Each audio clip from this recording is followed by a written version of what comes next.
Fala aí, galera, hoje eu vou fazer minha tier list dos reformadores, sabe? Eu tava pensando em juntar os puritanos aí também, mas aí ficaria muitas pessoas. Se esse vídeo aqui der certo, e se vocês curtirem essa tier list que eu vou fazer aqui, eu posso fazer um segundo episódio, talvez até um terceiro episódio, aí falando sobre os puritanos, sobre os Covenanters.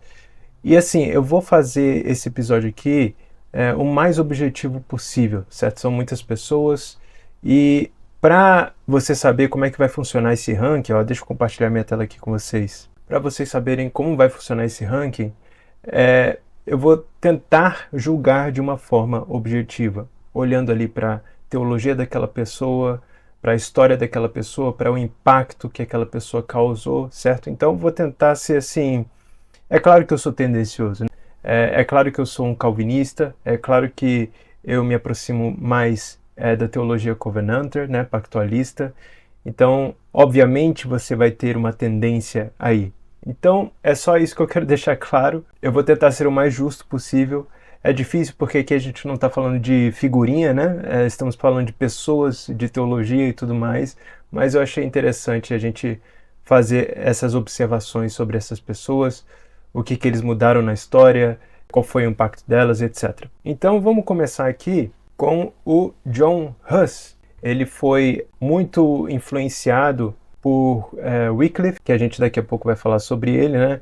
O Huss, ele teve um impacto tremendo naquela cultura onde ele vivia, né? Ele foi, inclusive, queimado vivo por ter pregado contra a corrupção papal que estava acontecendo naquele tempo, né? Ele viu os erros do papismo, ele denunciou esses erros, ele foi inclusive enganado pela Igreja Católica Romana, né? Eles falaram assim, olha, se você vier para esse julgamento aqui, fique tranquilo que você vai estar bem, e logo depois queimaram ele. O mais impressionante de John Huss é que ele também proferiu ali aquela famosa profecia, né? Que ele falou assim que hoje vocês estão assando um Huss, né? Um ganso, que o Huss significa ganso em tcheco, mas daqui a 100 anos surgirá um cisne que vocês não poderão matar. Ele estava falando ali, estava proferindo ali sobre Lutero, né, que veio exatamente 100 anos depois dele. 100 anos depois dele, ele começou a sua reforma também. Então, o Huss ali teve um impacto muito bom. Ele, através das escrituras, conseguiu enxergar o que estava de errado com a Igreja Católica Romana.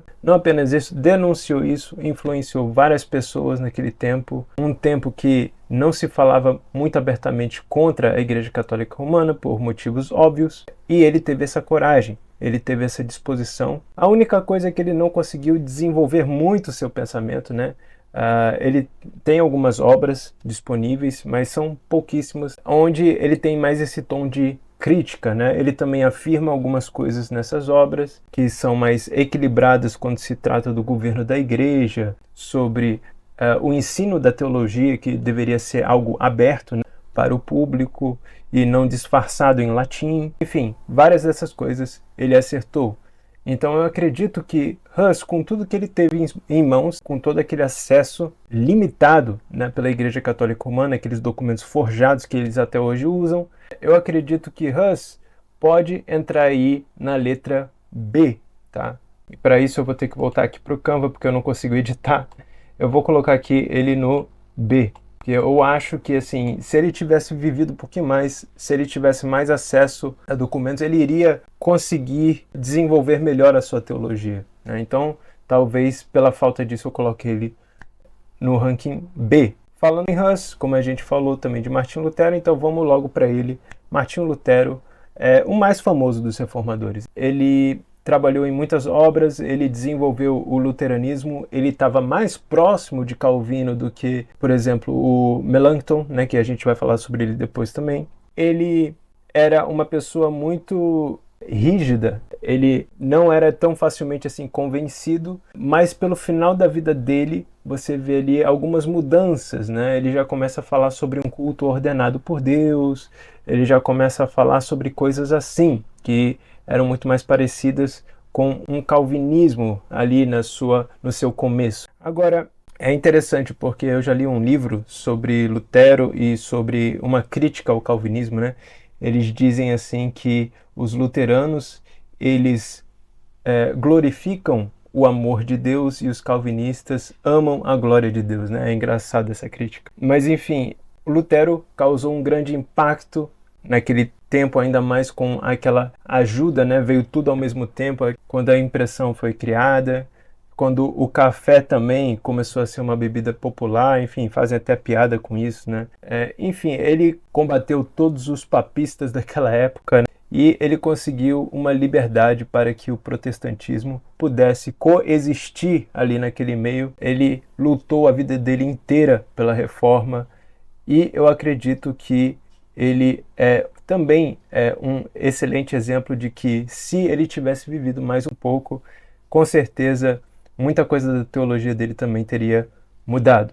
Ele acreditava na predestinação, só que ele acreditava na predestinação de uma forma um pouco mais misteriosa e menos dogmática, como Calvino afirmava. Então, por isso, eu também vou colocar ele na letra B, ok? Apesar do excelente impacto que ele teve, ele que alavancou, mas é óbvio que antes dele também tivemos pessoas que pensaram da mesma forma, só não tiveram ajuda da impressa ali. Então, acredito que ele está bem lá, certo?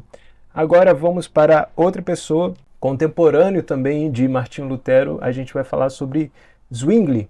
Zwingli aqui, ó. Ele era um reformador suíço. Eu acredito que muita teologia boa saiu da Suíça.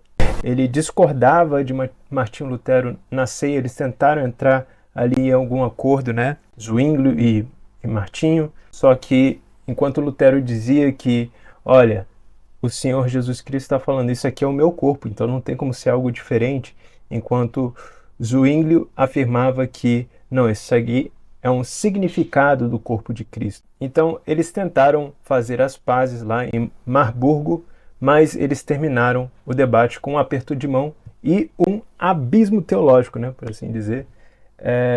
Ele também foi um homem que influenciou bastante a reforma protestante, desenvolveu uma teologia também interessante. Ele, inclusive, morreu em batalha, né, como um capelão de guerra daquele tempo, né. Ele literalmente lutou pela reforma protestante. Ele fez muitas coisas interessantes, contribuiu bastante, tentou ter essa unidade, né, que é uma coisa muito importante, que infelizmente a unidade foi algo que foi muito buscado, porém nem sempre era algo realizado. Mas essa sede pela justiça, essa sede pela paz, ele com certeza teve, e por isso eu coloco ele também no B, tá? Que é muito alto ainda, né? Se você for comparar as outras letras ali, B ainda está no top 3, né? Então eu vou colocar ele ali também porque ele fez um ótimo serviço para a reforma protestante. Vamos falar sobre Vermigli, o reformador italiano. Existe sim reformadores na Itália, né? Apesar da grande presença papista na Itália, né, e também na França, existem reformadores italianos e franceses. O Peter Marty Vermigli, ele era um ex-monge agostiniano, tá? Muito parecido com Lutero nesse caso. Ele virou um reformador muito respeitado tanto na Inglaterra também como em Zurique. Os ensinos dele chegaram lá com tudo. Ele também foi professor em Oxford e ele teve que fugir de lá por causa de uma perseguição. Ele era considerado o Calvino italiano. Ele ajudou bastante nesse sentido a desenvolver uma teologia muito assim ortodoxa quando se fala sobre os sacramentos e também sobre a predestinação. Eu acredito que ele fez um excelente trabalho, foi muito reconhecido no tempo dele, causou um impacto nacional e até mesmo internacional, foi perseguido por causa disso e mesmo assim desenvolveu a sua teologia muito bem. Então, por causa disso, eu vou colocar ele na letra A. Aí você já vê a minha tendência calvinista falando mais alto aqui, né, gente? É claro, não existe neutralidade, como eu sempre falo aqui no canal. Então, não é à toa que eu vou colocar ele na frente de Lutero, Zwingli e Hus, né? Eu acredito que Vermigli concordou bastante com Lutero e realmente ajudou o processo da reforma optar por uma ortodoxia, né, mais saudável, indo às fontes e tudo mais. Muitos desses homens fizeram isso, né, mas eu acredito que Vermigli, infelizmente ele não é tão conhecido assim como os outros, mas ele teve um excelente papel ali, ele performou muito bem nos tempos dele. Então tá, a gente falou sobre Vermigli, agora vamos para Melanchthon, né? Eu já tinha falado sobre Melanchthon, aqui ó, o sorrisinho dele. Ele era um cara que, assim, buscava por paz, né? Buscava ali tentar reconciliar o luteranismo com o calvinismo também. Ele era um companheiro de Lutero, né? Como muitos conhecem. E ele também teve uma grande contribuição, né? Para o luteranismo, quando ele escreveu a Confissão de Augsburgo. Ele era mais diplomático, né, como eu citei anteriormente, e ele também ele era inclinado assim para ter um diálogo mais aberto com os católicos romanos. E isso gerou até um certo tipo de atrito entre ele e Lutero. Ele também, ao mesmo tempo, tentou buscar essa união, né? Então, assim, as motivações dele não eram erradas, porém, eu acredito que ele poderia ter feito isso de uma forma um pouco mais pensada, vamos dizer assim. Então, nesse sentido, eu creio que ele fica até mesmo embaixo de Lutero, tá? Alguns vão dizer, como o Frank Brito esteve aqui conosco num episódio de podcast, que ele teve tendências arminianas também, pelo fato também, agora são as minhas palavras, pelo fato dele buscar esse diálogo com os católicos romanos. Então, eu coloco ele em C, tá? Porque ele não era um católico romano, obviamente, ele lutou contra isso, mas ele estava buscando uma união, mas eu acredito de uma forma um pouco equivocada. Então colocarei ele aqui no C. Agora vamos falar de Henrik Bullinger, ok? Esse carinha aqui, ó. Ou então Henrique Bullinger, se a gente for abrasileirar o nome dele, né? Ele também era de Zurique, né? Na Suíça. Ele foi sucessor de Zwingli, ou então Zwingli, como alguns dizem também, né? E ele escreveu a segunda Confissão Helvética, né, um dos documentos reformados mais importantes daquela época. E, obviamente, como vocês podem ver aqui, ele tinha uma barba aí, ó, considerável. Ele era famoso por isso também. E ele também buscava essa conexão por uma reforma internacional, né, que transcendia a Suíça. Eu me lembro de ter visto um texto, eu até li aqui, se eu não me engano, nesse canal, um texto dele falando sobre imagens de Cristo, né? Que ele é completamente contra, ele dá seus argumentos lá. Enfim, um excelente teólogo, contribuiu muito para a reforma e, infelizmente, poucos falam dele no Brasil também. E é por isso que eu vou colocar ele na letra A, ok? Ele tem muitos materiais também, muitos livros que foram publicados por ele. Não sei se existem livros dele em português, mas enfim, eu vou colocar aqui na letra A. Ele fez muitas contribuições para a reforma protestante, impactou a sua nação e esteve junto com Calvino trabalhando aí para expandir, para aprofundar a reforma. Falando de Calvino, vamos falar sobre ele então, né? Vamos ver onde que ele vai chegar. Como vocês sabem, ele é francês, teve um grande impacto em Genebra, certo? Ele escreveu a sua famosa obra Institutas da Religião Cristã, e ele fez isso aos 27 anos, né? Ele começou aos 27 e terminou posteriormente, muito mais tarde, né? Ele foi dando novas edições às Institutas, né? Muito interessante a história dele, ele foi aperfeiçoando ali a doutrina do culto, da predestinação, da oração, enfim, contribuiu para várias áreas da teologia, causou um impacto enorme também, né? Em Genebra, por exemplo, para todos os lugares que ele ia, ele era reconhecido por isso, pelo grande impacto que ele causou. Ele reformou completamente Genebra, colaborou lá com os magistrados, né? Sendo ele civil ou eclesiástico. Ele era um excelente pastor também, cuidava muito bem das pessoas, enfim, muitas coisas aqui para falar em pouco tempo sobre João Calvino. Vocês já conhecem ele, né? Provavelmente, se você está assistindo esse vídeo aqui, você deve ter uma ideia de quem ele é, pelo menos. Com todas essas palavras, obviamente, vou colocar Calvino na letra S. Porque ele simplesmente, cara, influenciou toda a Europa. Não foi só Genebra. A gente está falando aqui de França, Holanda, Inglaterra, até mesmo os Estados Unidos, se você for pensar, né? Porque os puritanos tiveram essa bagagem calvinista e levaram para os Estados Unidos também. E também a própria teologia dele, ortodoxa, né? E ele também tinha aquele negócio de um equilíbrio, coisa que falta em alguns dos reformadores. O que eu quero dizer com equilíbrio? Por exemplo, quando as pessoas moravam em Genebra e tinham a vida reformada, né? Aquelas igrejas com aquela teologia da ceia, de cálice único, de uma ceia fechada, de uma comunhão ali forte com a igreja, certo?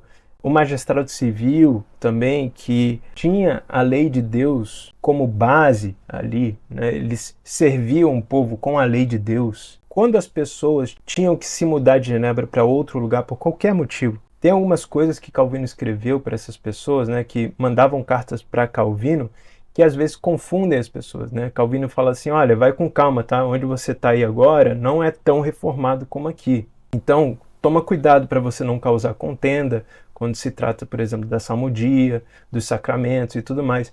Ele era um cara que tinha um certo tipo de precaução, de piedade em querer não estragar a reforma, né? Porque ele conseguiu construir tudo aquilo. E aí as pessoas pegam esses textos fora de contexto para dizer assim, olha, Calvino não acreditava na salmodia exclusiva, porque ele está falando aqui para essa pessoa que está tudo bem, por enquanto, eles cantarem hinos, né? Na igreja que não aceita a salmodia exclusiva, né? Esse que é o problema, porque Calvino estava pensando assim, olha, vamos tomar cuidado, vamos chegar com cautela nessa igreja. Ele pensava em uma reforma mais cautelosa, que aos poucos as autoridades das igrejas iriam entender que, por exemplo, a salmodia exclusiva tinha que ser colocada no culto, né? Então, esse equilíbrio de Calvino foi também algo que surpreendeu naquela época, né? E que levou muitos lugares a buscarem uma reforma mais profunda, porque eles viam Calvino como exemplo, né? Ele fazia tudo com cautela, com piedade e ao mesmo tempo sendo bem rigoroso, assim, com a questão do culto, doutrina e também uma vida de piedade, né? Então por isso eu coloco ele no S. Falando de Calvino, vamos também falar sobre o discípulo e sucessor de Calvino, que foi o Teodoro Beza. Cadê Beza? Beza está aqui, ó. Ele foi um dos primeiros a defender abertamente a doutrina da predestinação dupla, né? Alguns vão chamar também de supralapsarianismo, né? Ele foi um veterano da Reforma Protestante, viveu até os 86 anos e fez muita coisa pela Reforma. Inclusive, trabalhou também um pouco na tradução do Novo Testamento, utilizando ali o texto recebido. Ele contribuiu bastante para a Reforma, esteve lá tentando buscar uma reforma mais profunda também, foi discípulo de João Calvino e tudo mais. Ele não foi tão impactante como João Calvino, mas teve uma grande influência em muitos teólogos também, até nos dias de hoje. Então, por causa disso, eu vou colocar ele no A também, tá? Porque, apesar de tudo, ele não teve uma influência tão grande como Calvino teve. Só por causa disso, gente, eu estou colocando ele aqui no A. Vamos lá, vamos falar aqui sobre um gigante, tá? Que é menos conhecido também no Brasil, o Zacarias Ursinos, tá? Quem não sabe, ele montou o Catecismo de Heidelberg, um dos documentos que foi aceito também na Reforma, fazendo parte das 3 formas ou 3 formulários de unidade, tá? Que uniam várias igrejas no Ocidente, várias igrejas reformadas, né? E principalmente a igreja holandesa usou essas 3 formas de unidade, que incluía esse Catecismo de Heidelberg, um catecismo excelente, tá? A nossa editora também já publicou um livro sobre o comentário dele dos 10 mandamentos sobre esse catecismo, né? Excelente livro, recomendo para todo mundo. Enfim, o impacto dele, cara, foi algo sensacional também. Eu diria que ele foi um certo tipo de Calvino para a Holanda, né? Até hoje temos influência dele na teologia holandesa, né? E foi um grande nome ali para o resto da Europa também.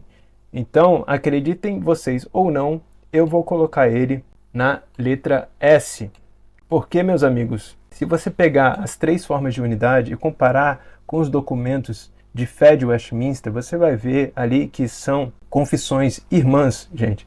Apesar de terem vivido em países diferentes, em épocas diferentes, eles conseguiram formular basicamente a mesma teologia. Simplesmente o material que Ursinus produziu é ortodoxo e muito rico. Vale muito a pena você ler o Catecismo de Heidelberg. Também tem ele disponível em português, tá? É muito fácil de achar, é só procurar no Google o que você acha, ok?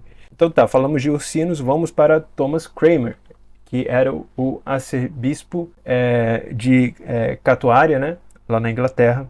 Ele escreveu o livro de oração comum e os 39 artigos da Igreja Anglicana. E ele é interessante isso, ele era um cara que oscilava bastante, né, entre o luteranismo e entre o calvinismo, né?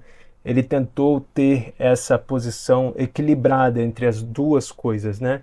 Tentando conciliar várias coisas. Não é à toa que ele escreveu lá os 39 artigos da Igreja Anglicana. Ele teve uma certa influência, mas eu diria que teologicamente ele difere bastante, assim, de Calvino quando se trata da teologia do culto, por exemplo, né? Então, por isso, eu vou colocar Cranmer, acreditem vocês ou não, aqui no C, tá? Pelo mesmo motivo que eu coloquei Melanchthon, né? Alguns de vocês não vão gostar disso, mas ele tentou procurar a paz, tentou reconciliar algumas coisas, a motivação dele estava correta, mas eu diria que ele fez isso de uma maneira errada, infelizmente. Tanto, desculpa, não foi à toa que os anglicanos queriam perseguir os Covenanters, né? Eles estavam mais do lado, assim, da Católica Romana, apesar de também odiarem a Igreja Católica Romana, do que do lado de Calvino. Minha opinião, ok? Minha opinião. Fiquem à vontade aí para discordarem, mas é o que eu creio que aconteceu ali, tá? Vamos lá. Então agora a gente vai falar sobre o George Wishart, tá? Que também não é tão conhecido no Brasil. Edu Marx, lá do IBTEC, ele liberou um curso também para falar sobre os reformadores escoceses, os Covenanters e tudo mais. E o Wishart faz parte desse curso, recomendo aí para quem quiser saber mais sobre ele. Tá? Ele é um reformador escocês, ele era precursor de John Knox e ele pregava com muita ousadia contra a missa e contra a autoridade papal. E infelizmente ele foi preso e queimado lá em St. Andrews, né? E ele foi muito influente na vida dos escoceses.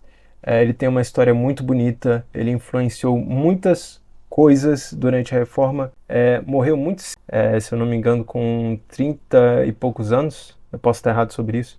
Acho que foi 32, 33 anos. Então, assim, morreu muito cedo, contribuiu, apesar disso, muito para a Reforma escocesa, tá? E por causa disso, como ele morreu muito cedo, mas contribuiu bastante, eu ainda assim vou colocar ele aqui, tá? Talvez o Edu até discorde de mim, mas se ele tivesse vivido mais uns 30 anos, pelo menos, eu tenho certeza que ele estaria talvez aqui, ou então até mesmo aqui no S, né? Mas mesmo assim, ele pregou de forma muito ousada. Cara, talvez até põe no ar, viu? Eu vou botar no ar. Que ele teve muita coragem, mano. Muita coragem. A história dele é muito bonita. Talvez agora o Edu concorde comigo. Deixa aí nos comentários, Edu, se você tá vendo esse vídeo. Vamos lá. Voltando aqui. Você tá ligado agora, né? De quem que a gente vai falar. A gente acabou de falar do George Wishart, né? Agora a gente vai falar sobre John Knox, né? Se você não conhece ainda quem é John Knox, né? Um nome que, de muitas pessoas, né? Um nome que é falado a respeito, né? Por muitas pessoas, mas que pouco se sabe da teologia dele, porque, infelizmente, pouco foi traduzido para o português. Eu recomendo que você, então, compre também o nosso livro lá da editora Caridade Puritana sobre a vida de John Knox, conta a história dele, que influenciou toda a Escócia, que lutou contra reis e rainhas para conquistar a Escócia para o presbiterianismo reformado, né? Teve várias contribuições para documentos, reformas que iam além da Escócia, né? Um grande companheiro de João Calvino. Cara, não é à toa que eu vou colocar John Knox aqui no S, tá? Não poderia ser diferente. Esse cara teve muita ousadia também na sua pregação. Esse cara é dito que ele foi até um profeta da Escócia, tá? Proferiu várias palavras ali que vieram posteriormente ser verdades, né? Não é à toa que eu vou colocar ele aqui no S. E agora vamos para William Tyndale. Ele foi o tradutor do Novo Testamento lá no século XV. Ele foi a primeira pessoa que traduziu o Novo Testamento para o inglês do grego. E a sua Bíblia causou tanta influência que chegou a moldar a própria língua inglesa, né? As pessoas eram tão influenciadas pela Bíblia que começaram a até mesmo mudar o seu vocabulário, né?